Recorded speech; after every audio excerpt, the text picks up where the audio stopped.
Hello my loyal companions, welcome back to the channel. In today's video I'm going to tell you everything you need to know about the Season 1 ranked changes that are going to be coming to Rogue Company in the first week of February. There's a lot of interesting stuff that I want to discuss with you and I want to hear your thoughts down in the comments below. If you do go on to enjoy or just want to see daily educational Rogue Company content, make sure you drop a like and subscribe to the channel. But for now, let's get into it.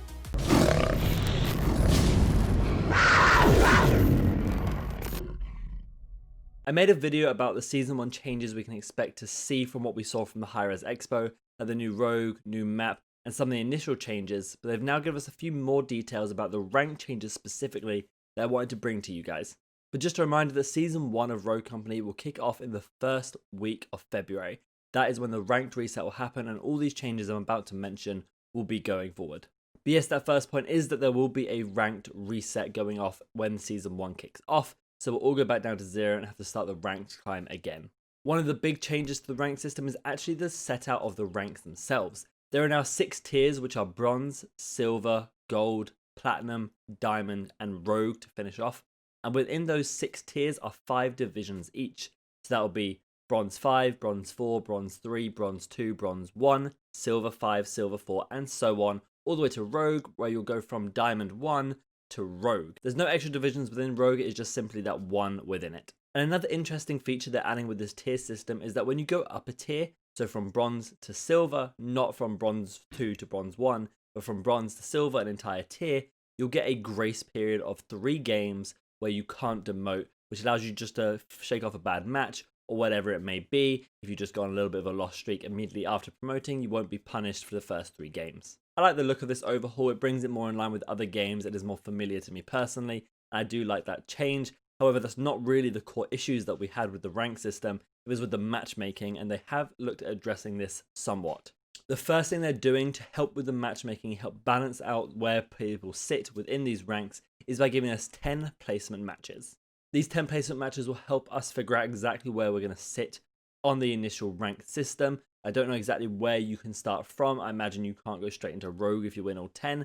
In my thoughts, it's probably going to be if you win all 10, you'll be placed in gold or some variation of that. That kind of is in line with other games. That would be my prediction, but I don't know for sure because they didn't elaborate on it within the article. But there will be 10 placement matches to help us balance out exactly where we start within the rank system. And I think that's a good change. It's something people wanted and will just help weave out some people who are much newer to ranked, such as the new level 30s, who, you know, maybe placed lower, which is kind of where they belong. But along with that is probably the most substantial change they're making and has hit mixed reviews so far, I think, but overall positive. And that is that you can no longer queue with people in your parties that have a 6 division differential between you. And I'll explain what that means. So that means the people in your party, not your team when you load into game, but the party you go into, your squad beforehand, cannot have a difference of 6 divisions between the top and bottom. What this means is that if you are in silver 1, you can play with somebody in gold 1 or you play with somebody in bronze 1. You can't go with any divisions outside of that. And your entire party has to be within those 6 divisions. So you can't have somebody in bronze 1 and somebody in gold 1. They have to be within 6. So that means there has to be some variation of that in there. By looking at the graphic, you can exactly see what I mean. It has to be within 6. So all members of the party have to be within these 6 tiers, whatever the spectrum may be, but they have to be within it. Now, a very important thing to note is that it does not say you'll be match made with people within 6 divisions of you. There is no clarification on exactly how the skill-based matchmaking will work. This does mean there is the potential you could still be placed with people wildly ranked different from you, and we've not got any confirmation other than one tweet from Radthar where he does say the skill-based matchmaking will try to not put you with people wildly out and will try and contain it. Now, obviously, I would have loved to have much more solid information on the skill-based matchmaking and exactly how we'll be paired. Will it try and match us with teams or not? Will it try and match us with the same ranks or not? I think that they do know that is something we want, and I imagine they are looking to try and work that within it. I know by them not addressing it does leave that room for concern, and I do think it's difficult for them to balance it with the current player base. They need a much bigger player base to ensure that sort of thing.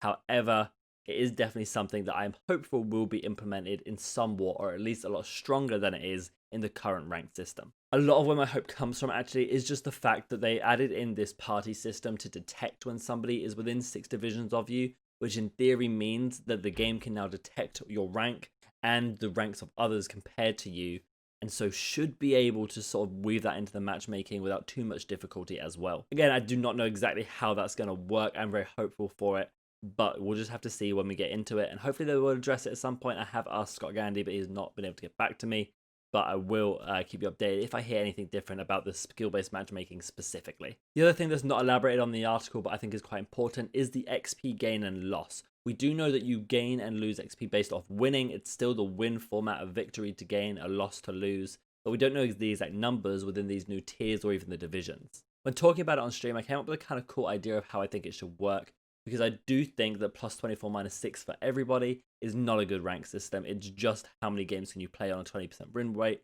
to climb up, and that's not really what we want from a system like this.